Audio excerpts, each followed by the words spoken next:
Today, we're going to be speaking with Professor Michael Gambone, who teaches history at Kutztown University of Pennsylvania, specializing in modern America, also is author of the forthcoming book, Modern Conspiracies in America, Separating Fact from Fiction. It's out in less than 2 weeks. Really great to have you on. I appreciate your time. Oh, thank you for having me. This is a great opportunity, and I appreciate it. Yeah, so this is such an important topic right now in the United States of America, kind of in the era of COVID vaccines, Trumpism, flat Earth, the 2020 election. We could kind of go on and on and on. We've talked quite a bit about general techniques and strategies to talk to people about beliefs that may not be based in fact. But I think we can all kind of feel that there's a difference between the belief that tax cuts for the rich are good for the economy, kind of in one bucket. And on the other side, the belief that, I don't know, there is a secret plot to create the COVID pandemic in order to create an opportunity to vaccinate people, which will then allow mind control and, on and on and on. We can feel that there's sort of some difference between those two things. Can you first talk a little bit about the difference between beliefs that might just be wrong and what we would characterize as a conspiracy theory? Yeah, when I started teaching this class, I really wanted it to be a research class. I mean, how do you figure out how to apply a basic template for logic? So, what I always tell the students, I said, you have a claim, it has to be matched with a proof. It has to be. And then we can talk about degrees of evidence. So, we just finished up Sandy Hook and QAnon in my class. And one of the tells that you have is if you have somebody making a claim simply followed by more claims with no proof in the following in the wake of that, then that's a huge flag. So, and that's what you tend to always want. I tell them, tune your ear to that. When you hear this kind of hopscotching, Gish Gallop, moving along the surface type of approach, if it has no depth, then that's a problem. So, we can talk about tax cuts and economics, fine. But if you're going to claim that a microchip was in the COVID vaccination, show me the proof. And the other way I look at it, if you have the big claims, the giant global conspiracies, big claim requires big proof. It's the same, basically the same idea, but it's just a bigger threshold. Is there a shortcut not to changing people's minds? We'll get later to the changing of minds, but to being able to ascertain whether you're speaking to someone who's open to revising their views? I think so. I think you start, I think one of the things I said in the book is you apply the 80-20 rule. I mean, you should be starting off by listening more than talking. And I think that's a skill, unfortunately, we're losing in civil discourse. And that's something I'm trying to teach in class, to sit back and listen, because teachers are the worst at this. We're talkers. We have captive audiences. So first thing, listen, see where they're coming from. One of the key things you need to know is the context. I mean, where are they? Where do they live? And so on. You're basically trying to build a profile of the person you're talking to, and simply, you don't want to go right to a quick conclusion and dismiss them. So that's what you're always doing in any conversation. There's the other kind of side to this, and I hesitate to ever say there's another side to things when we're really talking about kind of one-sided circumstances, but sometimes you will hear the claim from some who assert conspiratorial beliefs that you just accept everything everybody tells you. You always accept the official story. You accept what the government says. Medicine has been wrong. Science has been wrong. Governments have lied, etc. What's the best way to kind of handle that idea and approach that? Yeah, I think I tell them, and I have a lot of criminal justice majors, but I think in general, treat this like you would if you're on a jury. So you have a burden of proof, but one thing you're never going to have is 100% certainty. So you have to reach that level to say, is it 51% enough? Do I need more? So that's how you're measuring this. And also, we were just talking about this this week. Evidence evolves. You have examples where, in some of these, conspiracies, you're going to have revelations that might take decades, or technology will change and you'll have better ways to analyze something. So patience is also a virtue for both of those things. And that's, again, you're trying to teach Americans patience. That's an ongoing enterprise. Do you address the idea of sometimes one might assert a certain belief, not because they actually believe it, but because it signals that they're part of a team. And I'll give an example of that. After the 2020 election, there was polling done about, do you believe Trump won? And the numbers among Republicans at the time were quite high. I think in the immediate aftermath, it was like 57%, and that number has waned over time. But within that 57%, presumably there were some what we might call true believers who literally believe Trump actually won. But then there are others for whom claiming it signals support for Trump or identifies them with the team, for lack of a better term. Where does that figure in to the studies and the work that you do? I think I've used a lot of polling and a lot of analysis of polling, especially by an author named Berinsky. Um, you have influencers. I mean, that's a new term, but you've always had people who lead opinions because they're trusted, they have agency, they're public officials. So people will tend to rely on that, and they can guide that or they can abuse it. I think Joe McCarthy is a classic example. Um, but one of the things that came up in QAnon, of all the reading I did, Wired magazine had a great story on, how QAnon is like an alternate reality game. So what you have is you have a universe. Basically it's world building. So you've got certainty and rewards. So within that group, you have that recognition. And I think what that lends people in very uncertain times, and this is very historical. I mean, you could have said this in 1919 or today. It gives people an anchor to hang on to in a very difficult, fearful, uncertain time. So whether I'm a leader or a follower, I mean, there are uses for these things that can be manipulated. Yeah, that you touched on something which we've talked about before, which is if you take something like Sandy Hook as an example, or 9/11 maybe are good examples of this. Sometimes it seems like one of the primary motivating factors in getting people to choose one of these assertions rather than what we might call the official empirically based version of the story is that the randomness with which bad things happen in the world is extraordinarily unsettling. And so for some folks, it's almost more pacifying to believe it wasn't a random thing that could have happened at any time. It was planned, it was deliberate, and there's more certainty in the world. Is that an important psychologically motivating factor for more than just a few of these? Absolutely. I use a book by Rob Brotherton called Suspicious Minds, and he talks about the messy desk test, where people instinctively want to impose order on something that's simple, but that applies to a lot of things in life. So rather than be overwhelmed, you make this construct, and it works toward intellectual values, but also you could say instinct, what you might see as common sense. So one of the things we suspect is always threats, and we tend to associate these threats with the other. And it could, usually, the brand new immigrant. I mean, that's a classic nativist go-to in a lot of these conspiracies. You saw that in 16 with, the 3 million boats.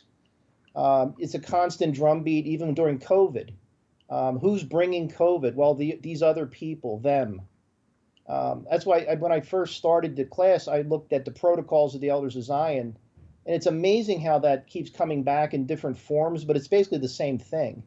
That's about as old a story as it gets, but I saw updates to this year. It's amazing. Yeah, let's talk a little bit about anti-Semitism. As a Jewish person myself, I've been aware of anti-Semitism for as long as I can remember being aware of anything.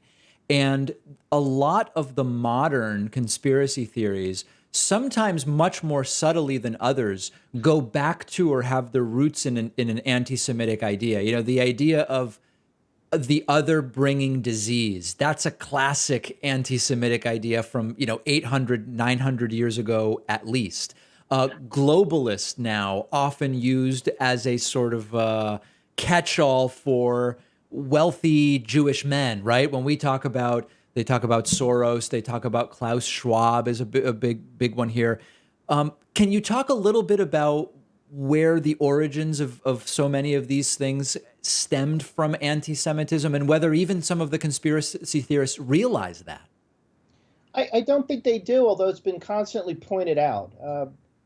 So for QAnon, you have, the endless stories about blood drinking and child trafficking.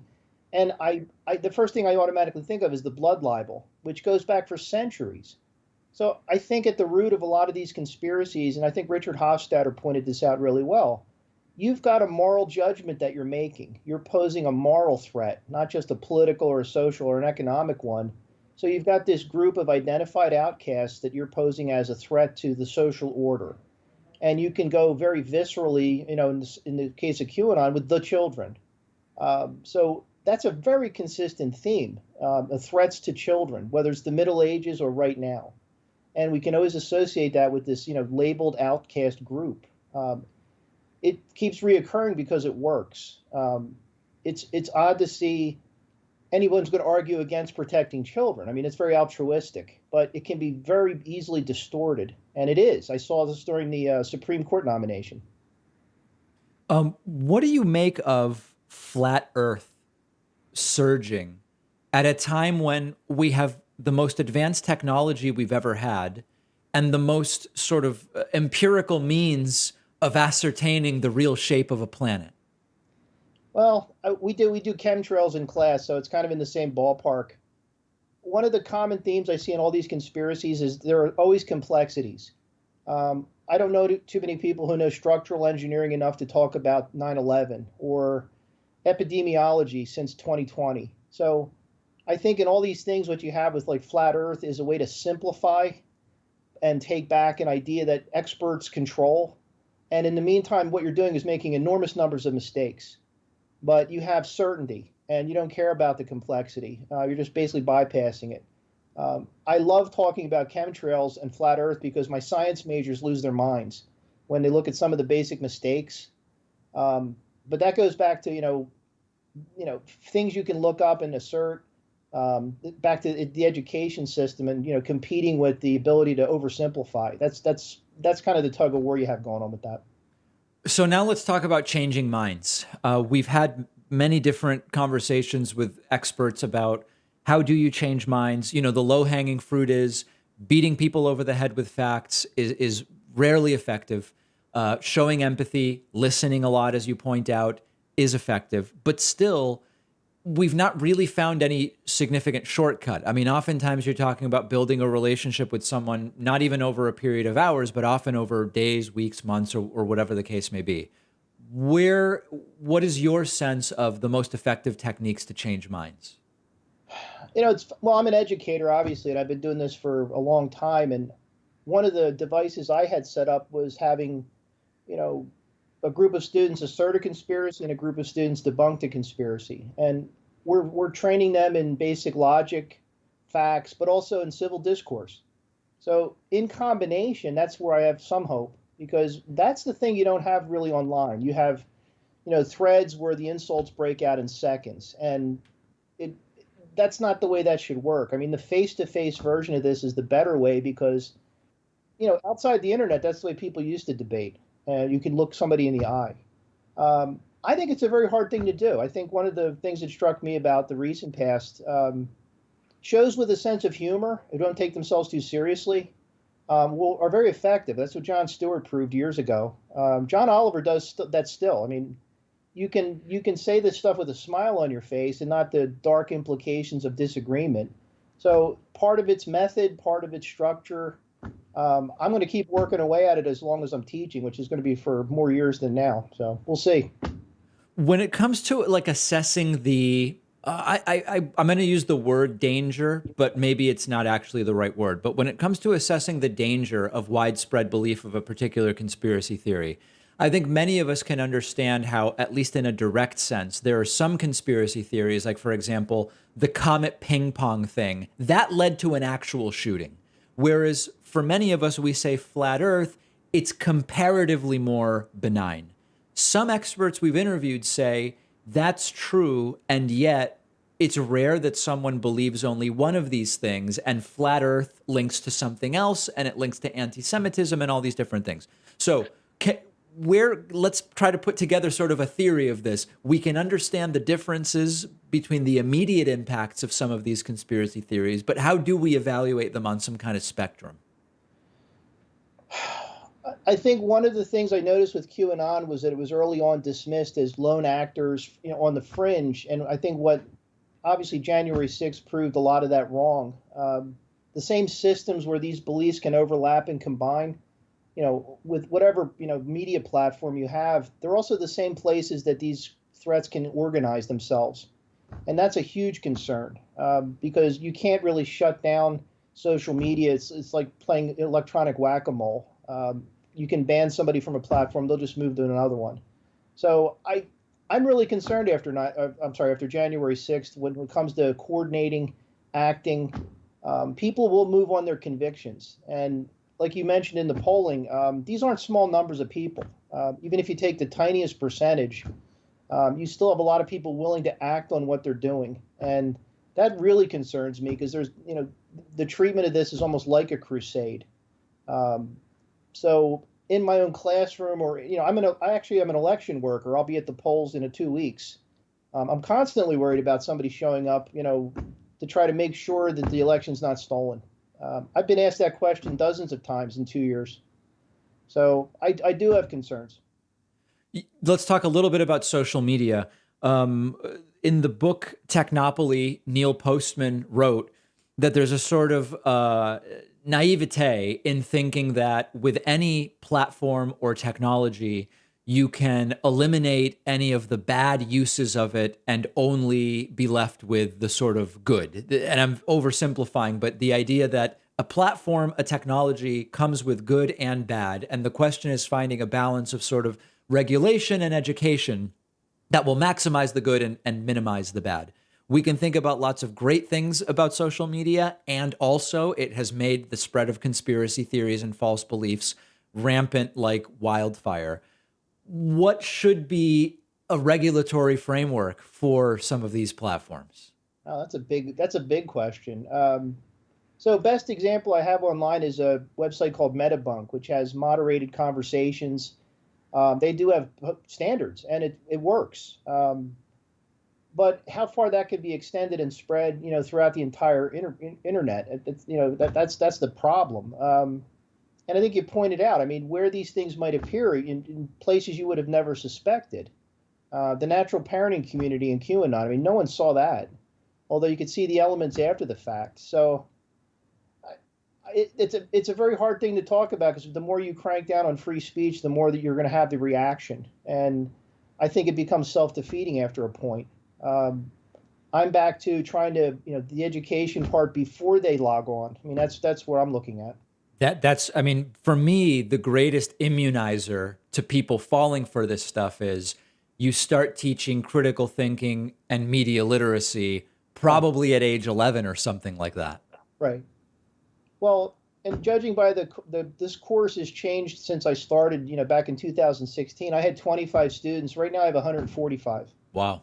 So this thing it fills within a couple days every time I run it, and I run multiple sections now. So it might be like a factory for reason and rational thinking, I hope. Right.